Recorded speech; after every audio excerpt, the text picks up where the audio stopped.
And so a young man stares in shock as a holographic interface appears before him. The system, a bending life simulator, has successfully linked to its host, Su-Xing. He clenches his fist in frustration, recalling the difficult life he has endured for the past 3 years. His name is Su-Xing, and he is a transmigrator. 3 years ago he was suddenly transported to this strange new world, hoping for a special advantage. And so this reality is different from his old one, operating like a game. Demonic beasts, secret realms, and dungeons have become a part of everyday life. And sir, everyone can choose a professional class at the age of 18. They level up by slaying monsters in dungeons to gain experience and power. 3 years prior, the young man awakened a unique hidden class, the immortal cultivator, setting him apart from everyone else. The news of his rare class caused a stir, earning him a special recruitment into the nation's top institution, the Capital Professional University. But soon after, he discovered a devastating problem with his unique class. For some reason, he was completely unable to level up. 3 years have passed since then, and his classmates have advanced to bronze, silver, and even gold ranks, leaving him far behind. Despite being stuck at level 1, he hasn't given up. Through relentless training, he has refined his body, but his combat power is still remarkably low. But now, after all that waiting and enduring, his luck has finally changed. A powerful system, his golden finger, has finally appeared. Without wasting any more time, he decides to get down to business. He immediately commands the system to begin its first simulation.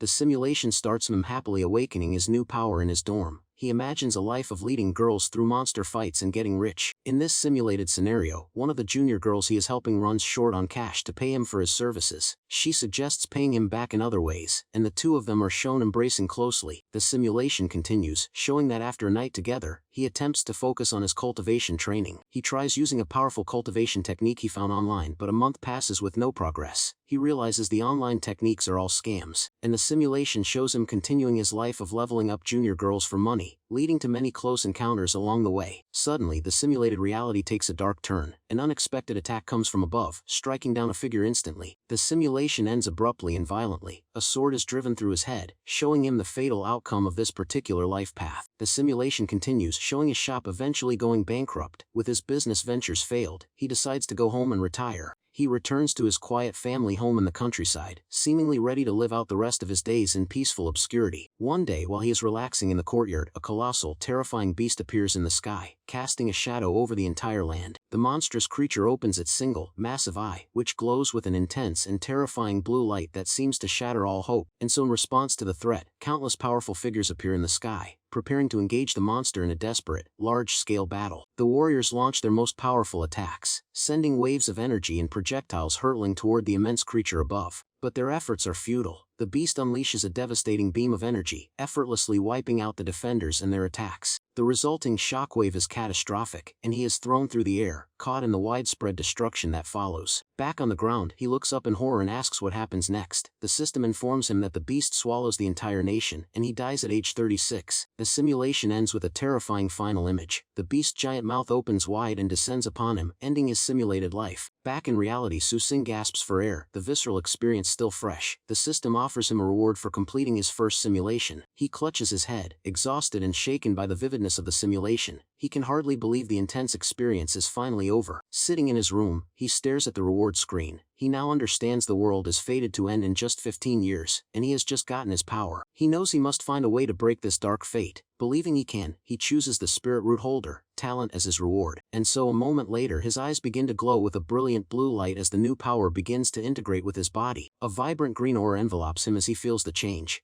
He finally understands what it feels like to possess a true spirit root for cultivation. He thinks about how good it feels to be different from ordinary people, finally having the potential he always lacked. The young man then discovers that the simulator recharges with white-grade equipment. He begins absorbing his items to gain more energy points. Suddenly, a voice from the doorway calls out to him, announcing that 6 first-year junior girls are waiting for him outside the dorm. His roommate, a young man named Fatiyu, walks in with a smirk. He teases Su-Xing, calling him a player for attracting so much attention. And Su-Xing tells his roommate he knows the girls wanted to carry them through a dungeon. He says he'll be back tonight and asks him to save some food. Outside, he greets the group and clearly states his rules. The cost is 2,000 yuan per person, and he gets to keep all the equipment and items they find. As he walks off with some of the girls, one of them, a blonde girl, stays behind for a moment, looking hesitant. This first-year junior, Wang Qingxuan, worries about the 2,000 yuan fee, wondering how she will be able to afford it. The group enters the instance dungeon, a scenic and peaceful-looking area known as Tenli Slope. But the peace is quickly broken as a ferocious, red-eyed demonic boar charges toward them, radiating aggressive energy. Without hesitation, Su Xing leaps into action, unleashing a rapid flurry of powerful punches against the charging beast. The boar is knocked back by the force of his blows, and the junior girls watch from a safe distance, impressed by his strength. One of the girls thanks him enthusiastically, calling him amazing and leaving a lipstick mark on his shirt as a sign of her admiration. The scene shifts to a different place, focusing on a man with a determined look who vows to cut something down.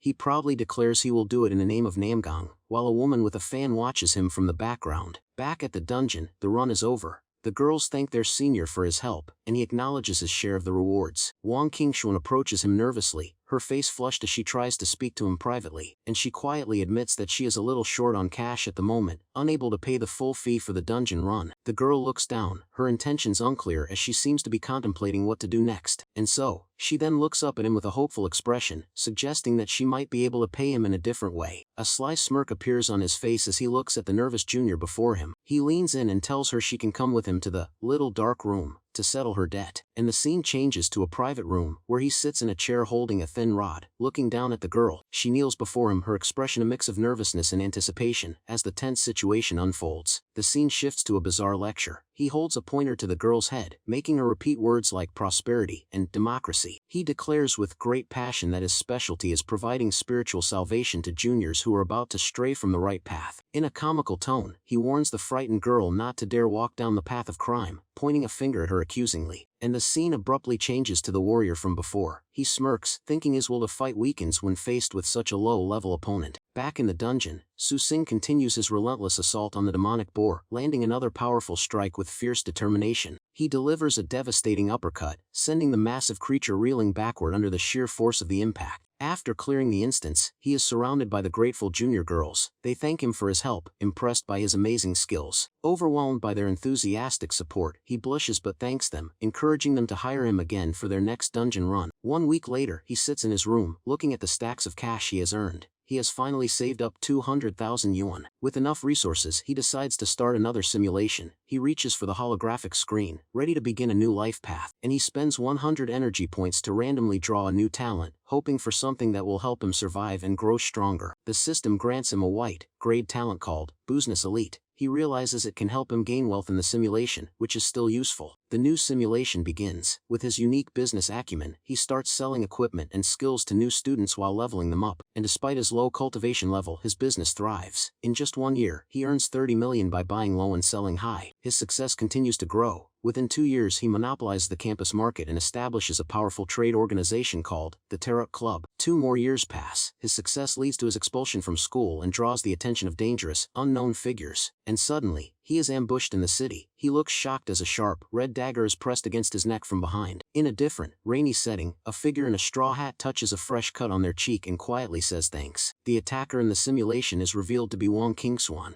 She demands he join her mysterious organization, or she will have to kill him, and she holds the glowing red dagger steady, her expression cold and determined as she waits for his answer, leaving him with no easy way out. And despite the danger, he remains calm, telling the junior she still underestimates him even after all this time. With a simple snap of his fingers, he reveals that he was not as defenseless as he seemed, and suddenly, several men in suits leap out from hiding, surrounding the girl and preparing to attack on his command. Before his men can strike, Wang Qingxuan moves with incredible speed, rushing forward with her glowing red dagger. In a blur of motion, she effortlessly cuts down all of his bodyguards, demonstrating a level of skill he did not anticipate. He watches in disbelief, realizing that she has awakened as a Grandmaster tier professional, a feat he thought was impossible for her. Back in reality, Su Xing contemplates the professional tiers. He knows even a prodigy like his roommate Fatty Yu would only reach the master tier at best, and he finds it incredible that Wang Qingxuan could grow from bronze to Grandmaster in just 5 years, suspecting her organization holds a powerful secret. Back in the simulation, the girl stands over him, her eyes shadowed.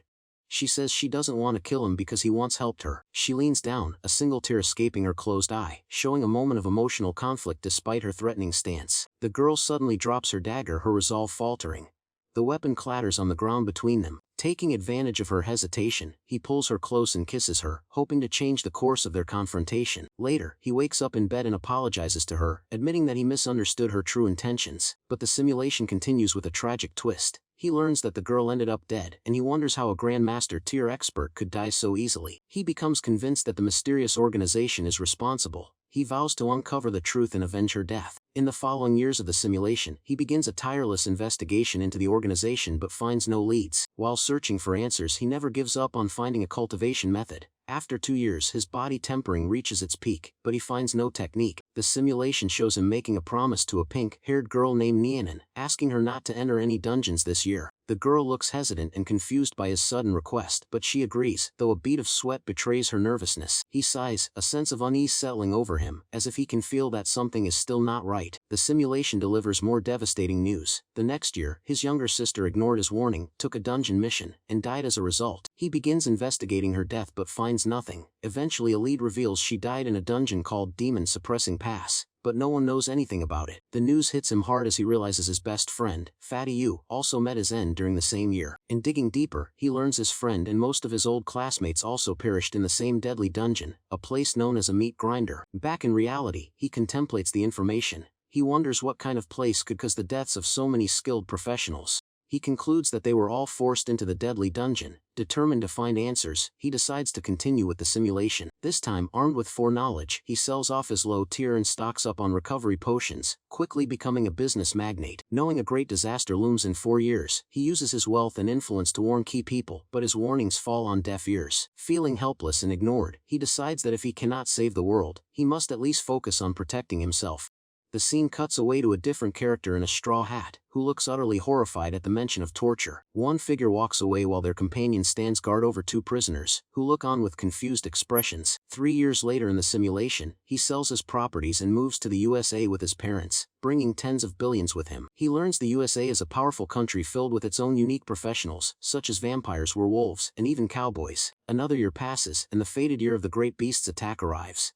He feels anxious, hoping he chose the right place to hide, but a sky-blotting demon appears above the country. Countless professionals fly up to face it, but it is nothing more than a suicide mission. The demon's single, massive red eye glares down upon the world, radiating an overwhelming and destructive power. A different figure watches the chaos unfold, wondering if this means more than one of these colossal monsters has invaded the world. The beast casts an endless curse, wiping out everyone. The simulation ends with his death at age 36, offering him a choice of rewards. He is presented with 2 options: the business elite talent or the peak of body tempering cultivation he achieved in the simulation. He chooses the peak of body tempering. As green energy flows into him, he feels his strength surge, now comparable to a silver-tier professional. He reflects on his choice, knowing the business talent is useless now. The body tempering, however, will help him earn better gear to fuel more simulations. The young man checks his status. His equipment now consists of a green-tier longsword, chainmail and boots, but he still has no skills. He feels the weight of the future, wondering if there is truly any way to avoid the catastrophe destined to arrive in 15 years. A dark thought crosses his mind. He suspects the world's leaders already know about the impending doom but are powerless to stop it. And so, this would mean they suppress the truth to prevent mass panic, leaving everyone unprepared for the destruction to come. He looks at his own panel again. Unlike others who have levels, his progression is based on cultivation, which is currently at 0. He can feel his new power coursing through him. It's already stronger than an average silver-tier professional, but it's still not enough. Clenching his fist, he resolves to continue improving his strength by any means necessary to face the challenges ahead. 1 week later, he has saved up 400,000 yuan. He sits down ready to use his earnings for another simulation. He accesses the simulator interface, seeing he has enough energy points. He decides to draw a new talent before starting the next run, and he spends his points to draw a white talent, reaching out his hand as the system activates with a burst of energy. The system announces his success. He has obtained a new white talent called Undying Grudge, and he looks pleased with the result. The screen shows a grotesque, veiny eye symbolizing the powerful grudge he has just acquired as a new ability. He reads the description. The talent lets him continue to deduce information for an extra day after dying in a simulation, which could be very useful. Realizing he can use this to get key information from enemies, he immediately decides to begin the new simulation. In this new life, his increased strength allows him to spend a year power, leveling girls and easily earn 20 million. He makes sure to look after Wang Kingswan, often taking her on jobs and giving her his unique brand of motivational speeches. One day, the girl approaches him with a troubled look. She reveals she has received an invitation from a mysterious organization. He looks at her, thinking how pitiful she seems, being drawn into such a dangerous situation against her will. And determined to change her fate this time, he he pulls her into an embrace and begs her not to go, trying to protect her from the organization. He wakes up in a bed stained with blood, feeling frustrated. He wonders how she still ended up with the mysterious organization despite his efforts. And some time passes in the simulation, and he is overjoyed when he runs into the missing Wang Qingshuan in the city streets. He approaches her eagerly, asking where she has been all these years and if she has been doing okay since they last saw each other. The girl looks away, her expression pained and hesitant, clearly unwilling to talk about her time away. He senses her distress and closes his eyes for a moment, trying to understand what she must have gone through. He gently takes her hand, reassuring her that it is okay. If she does not want to talk about it, he will not force her to. Later, he wakes up alone in bed and notices something she left behind for him on the nightstand, and so he finds a green book she left. The title on the cover reads Chengchen Gong, which he recognizes as a cultivation manual. He holds the book, ecstatic to have found a real cultivation technique. This gives him renewed hope for his future and his training, and so as he looks through the manual, his excitement fades slightly. He realizes it is a shame that she was only able to leave him half of the technique. He begins training day and night, but after a month, his cultivation is still stuck at the first level of Chu refining, and he grows frustrated. Unwilling to give up, he puts all his focus into studying the manual, determined to find a way to break through his current limits. After a long period of intense concentration and training, he suddenly has an epiphany about what he might be missing. He realizes the problem is the lack of spiritual QI. He has the spiritual root and the technique, but not the energy needed to cultivate. And so, knowing there is no time left in this life, he decides to talk to his sister and Fatty Yu first, hoping to save them. He returns to his hometown in the countryside and finds his sister, who has just graduated from college, and happily greets him. They spend a period of peaceful and wonderful days together, but he knows this tranquility is destined to be short-lived. Soon, men from an official department arrive. They are there to invite his sister, Su Nian, to the demon-suppressing past dungeon. His eyes glow with cold fury as he stands protectively in front of his sister. He firmly refuses to allow them to take her, and so his sister looks down with shadowed eyes, her expression unreadable as she clutches his arm, caught in the middle of the tense confrontation. And so he desperately shouts at his sister, insisting that as her brother, she has to listen to his warning and stay away from the dungeon. But what he sees next leaves him completely stunned, his eyes widening in disbelief at the sight before him. His sister calmly floats in the air, surrounded by a powerful aura. He asks in shock when she became a Grandmaster tier professional. She reassures him, explaining that all Grandmasters are required to go to the dungeon. She promises she will be back in a month at most. As she leaves, she waves goodbye with a smile, playfully reminding him to save some potato chips for her when she returns. A month later, he sits dejectedly on the floor next to her suitcase. The simulation informs him that news of his sister's death has arrived. Elsewhere, in a dark and fiery cave, a warrior kneels in terror, seeing that a large group of enemies has gathered before him. And so a figure stands at the entrance of the torch-lit tunnel, looking down the path at the group waiting inside. The simulation shows his attempt to persuade Fatty Yu also ended in failure. His friend simply says that as a Grandmaster, it is his duty. Despite the personal tragedies, his business of selling recovery potions thrives, and he earns another large sum of money. Knowing he only has 4 years left, he sells all his businesses. He dedicates his remaining time and energy to searching for spiritual ki. He spends an entire year searching tirelessly through cities and landscapes, but his quest yields no results, leaving him empty-handed. Then one day, a mysterious person radiating a dark purple aura appears before him, finally breaking his solitary search. Su Xing demands to know the stranger's identity. The mysterious figure just smirks, asking if he would bother talking to an ant he was about to crush. A glint of determination shines in the young man's eye as he prepares to face this arrogant and powerful opponent. He lunges forward with incredible speed, delivering a powerful kick that catches the purple-clad stranger completely off guard. The opponent dodges, realizing his attacker isn't silver tier as he first thought, but possesses at least gold tier strength. The stranger retaliates with a swift and powerful blow, striking him directly in the chest with overwhelming force. But he thinks that even if his opponent is gold tier, his own peak body tempering stage means he is not necessarily powerless to fight. The mysterious figure looks on in genuine shock, clearly not expecting him to withstand the attack or possess such resolve. The two fighters clash in a blur of motion, their attacks creating streaks of energy that tear through the air. A cloud of smoke and debris rises from the point of impact, momentarily concealing the outcome of their fierce exchange. And so as the dust begins to settle, Su Xing stands tall amidst the sparks, wondering if he has managed to win the fight. But just then, a sinister red-eyed figure materializes behind him, grabbing him with a hand radiating dark energy. The stranger holds him in a chokehold, mockingly mentioning a power level of Grandmaster and above as the young man struggles. And so looking down at his captive, the opponent expresses what a pity it is that their encounter has to end this way. With a final, brutal display of power, the mysterious figure delivers the finishing blow, ending the battle decisively, and the simulation ends as his neck is snapped. He lies on the ground defeated while his killer stands over him. But even in death, his new talent activates. His unyielding grudge allows him to perceive what happens next.